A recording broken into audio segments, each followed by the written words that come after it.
வணக்கம் ரசிக பெருமக்களே. இன்றைக்கி நம்ம பார்க்க போகிற சேனலின் பெயர் அழகர் பெரிய சேனல்.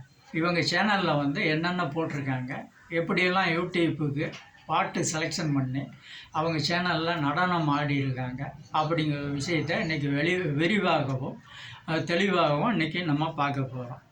அவங்க சேனலில் எவ்வளவோ நல்ல விஷயங்கள் போட்டிருக்காங்க. அப்படியே பார்க்க போனால் கண்ணாடியை போட்டு சாங் ஆடியிருக்காங்க. கண்ணாடி அவங்க முகத்தை விட பெருசாக இருக்குது.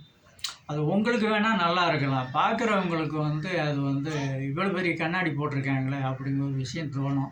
அதெல்லாம் சரி பண்ணி கண்ணாடியை முகத்துக்கு தகுந்தாப்புல செலெக்ஷன் பண்ணி போடுங்க, அதான் நம்மளுக்கு தேவை. அப்படியே பார்க்க போனால் புடவை கட்டும் பொம்பளை போட்டா சிவக்கும் அப்படிங்கிற ஒரு பாடலை அவங்க போட்டு ஆடியிருக்காங்க. அது நல்ல சாங்கு அவங்கள மாதிரி ஆடணும் அப்படின்னா ரொம்ப கஷ்டம். ரொம்ப பேர் யூடியூப்பில் சாங் ஆடிக்கிட்டு தான் இருக்காங்க. ஆனால் அவங்களுக்கு தகுந்தாப்புல என்ன தெரியுமோ அதை ஆடிட்டு போயிட்டுருக்காங்க. இவங்க ஆடுத நானும் பல வகையில் அவங்க சேனலில் செக் பண்ணி பார்த்தா ஓகே, நல்லா ஆடியிருக்காங்க. பெர்ஃபார்மன்ஸ் எல்லாம் ரொம்ப அழகாக பண்ணியிருக்காங்க. என்ன அப்படின்னா அந்த ஒரே ஸ்டைலுன்னு ஒன்று இருக்குல்ல, அதுக்குள்ளே தான் நீங்கள் ஆடிக்கிட்டு இருக்கீங்க. உங்களுடைய பெர்ஃபார்மன்ஸை சாங்குக்கு தகுந்தாப்புல எப்படி பண்ணலாம், என்ன மாதிரி நம்ம சாங்கு போட்டு ஆட முடியும் அப்படிங்கிறத முதல்ல உட்காந்து தெளிவாக யோசனை பண்ணி அதுக்கு தகுந்தாப்புல இடங்களை தேர்வு செஞ்சு அதுக்கு பிறகு நடித்து ஆடினீங்கன்னா ரொம்ப அழகாக இருக்கும். இதில் எந்த குறையும் இல்லை. பெர்ஃபார்மன்ஸை மாற்றிக்கிட்டே இருங்க, அப்போ தான் சாங்குக்கு தேவை. நல்லது.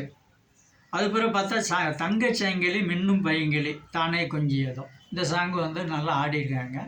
ஆரம்பத்துலேருந்து நம்ம செக் பண்ணி பார்த்தா எந்த பெர்ஃபார்மன்ஸ் ஒன்றோடு அவங்க கொண்டு வராங்களோ அதுதான் எல்லா சாங்குலேயும் போயிட்டுருக்கு.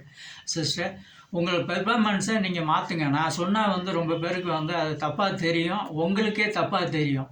அப்படிலாம் நினைக்காதீங்க.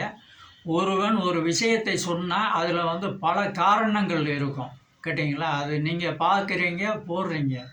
ஆனால் நடிப்பு டான்ஸு அப்படின்னு வந்தால் சில பேர் சொல்கிற கருத்துக்களை நீங்கள் ஏற்றுக்கிட்டு அதுக்கு தகுந்தாப்புல நீங்கள் நடித்தீங்க அப்படின்னா இதை விட நீங்கள் உயர்ந்த இடத்துக்கு போயிட்டே இருக்கலாம். அதனால் பெர்ஃபார்மன்ஸை மாற்றுங்க. நான் சொல்கிறது தப்பாக இருந்தால் தயவு செஞ்சு மன்னிச்சுக்கோங்க. இல்லைன்னா திருந்ததுக்கு ஏதாவது வழி இருந்தால் திருந்திக்கோங்க. நன்றி, வணக்கம்.